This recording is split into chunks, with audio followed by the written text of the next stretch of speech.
Hello friends, இந்த வீடியோவில் என்ன பார்க்க போகிறோன்னா நம்ம TRB old question paper discuss பண்ணிகிட்ருக்கோம். ஸோ அதோட கண்டினியூஷன் தான் இது. 2 12-volt batteries are being charged from a 16-volt generator. The internal resistance are 0.5 ohm and 0.8 ohm for the batteries and 2 ohm for the generator. The currents flowing into the positive battery terminals are அப்படின்னு கேட்டிருக்காங்க. ஓகேங்களா? So நமக்கு 2 12-volt batteries இருக்குது. They are charged from the 16-volt generator. So 16-volt generatorலேருந்து 2 batteries வந்து charge ஆகிட்டுருக்கு.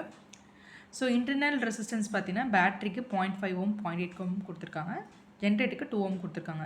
இப்போ நமக்கு அந்த பேட்டரி டெர்மினல்ஸ்குள்ளே, அதாவது பாசிட்டிவ் பேட்டரி டெர்மினல்ஸில் கரண்ட்ஸ் ஃப்ளோயிங் அப்படின்னு நம்ம கண்டுபிடிக்கணும். ஓகேங்களா? ஸோ நம்ம என்ன பண்ணிக்கலாம், ஒரு 16-volt ஜென்ரேட்டர் இருக்குது. ஸோ அதோட internal resistance 2 ohm. 2 12-volt batteries வரைஞ்சிருக்கேன். அதோட இன்டர்னல் ரெசிஸ்டன்ஸ் 0.5 ohm 0.8 ohm. ஓகேங்களா? ஸோ இப்போ எனக்கு இதுலேருந்து தான் ரெண்டுமே சார்ஜ் ஆகுது. ஓகேங்களா? ஸோ அதை வச்சு நான் ஒரு டயக்ராம் வரைஞ்சிருக்கேன். ஓகேங்களா? Circuit diagram. ஸோ இப்போ நமக்கு என்னது, இது வந்து சார்ஜிங், அதாவது இது வந்து இதுலேருந்து தான் சார்ஜ் ஆகிட்டுருக்கு. அப்போ கரண்ட் ஃப்ளோ எப்படி இருக்குன்னா இந்த மாதிரி தான் இருக்கும். ஸோ இந்த ரெண்டுக்கும் பார்த்தீங்கன்னா கரண்ட் ஃப்ளோ வந்து அந்த ஐங்கிற கரண்ட் வந்து I1 I2 ஸ்ப்ளிட் ஆகிருக்குது. ஓகேங்களா? இப்போ நம்ம என்ன கண்டுபிடிக்கணும் அப்படின்னா, இந்த கரண்ட் ஃப்ளோயிங் என்ன, பாசிட்டிவ் பேட்டரி டெர்மினல்ஸ்க்கு, தட் இஸ் I1 I2 நம்ம கண்டுபிடிக்கணும். ஓகேங்களா? ஸோ இதுக்கு என்ன பண்ணலாம்னா, நம்ம நோடு வோல்டேஜ் எடுத்து அதை வச்சு நம்ம அனலைஸ் பண்ணிக்கலாம். ஓகேங்களா? ஸோ அப்போ நான் இந்த பாயிண்ட்டில் என்ன எடுத்துக்கிறேன், வீன்னு எடுத்துக்கிறேன். ஸோ இந்த நமக்கு அப்படி பார்க்குறப்ப ஒரே ஒரு நோடு தான். ஸோ நமக்கு நோடு வோல்டேஜ் படி பார்க்குறப்ப current entering equal to current leaving.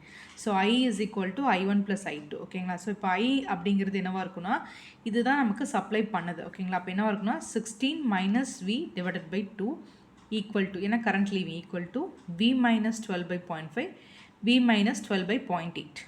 ஓகேங்களா? ஸோ இப்போ எனக்கு 16/2 அப்படிங்கிறது 18 minus V/2 equal to V/0.5 minus 12/0.5 plus V/0.8 minus 12/0.8. ஓகேங்களா? மறுபடியும் இதை மினிமைஸ் பண்ணுறப்ப நமக்கு 8 மைனஸ் V/2ங்கிறப்ப 0.5V ஆயிரும், V/0.5ங்கிறது 2V ஆயிரும், மைனஸ் 12/0.5ங்கிறது 24 இருக்கும், V டிவைடட் பை 0.8 அப்படிங்கிறது 1.25V மைனஸ் 12/0.8 அப்படிங்கிறது என்னவாக இருக்குன்னா நமக்கு 15 இருக்கும். ஓகேங்களா? ஸோ நம்ம இதை மினிமைஸ் பண்ணுறப்ப நமக்கு நியூமரல்ஸில் ஒரு எடுத்துக்கிறோம், Vயில் ஒரு பக்கம் எடுத்துக்கிறோம். ஓகேங்களா? ஸோ இதை மினிமைஸ் பண்ணுறப்ப நமக்கு இங்கே 47 வரும், இங்கே 3.75 வோல்ட் வரும். ஓகேங்களா? அப்போ நமக்கு Vங்கிறது 12.533 வோல்ட். இப்போ எனக்கு I1 தெரியும், V - 12/0.5, அதேமாதிரி I2ங்கிறது V - 12/0.8 இருக்கும். ஓகேங்களா? ஸோ இப்போ நான் அந்த Vங்கிறத சப்ஸ்டியூட் பண்ணோம் அப்படின்னா நமக்கு ஆன்சர் என்ன வரும்னா I1 is equal to 1.06 amps, I2ங்கிறது 0.66 ஆம்ஸ். ஓகேங்களா? உங்களுக்கு ஏதாவது டவுட்ஸ் இருந்தால் கமெண்ட் செக்ஷனில் கமெண்ட் பண்ணுங்கள். கண்டிப்பாக லைக் பண்ணுங்கள், ஷேர் பண்ணுங்கள், சப்ஸ்கிரைப் பண்ணுங்கள். ஸோ நான் வந்து டிஆர்பிக்கான டெலிகிராம் குரூப் ஒன்று இருக்குது, அதில் வேணால் ஜாயின் பண்ணிக்கிறேன். ஓகேங்களா? தேங்க்யூ.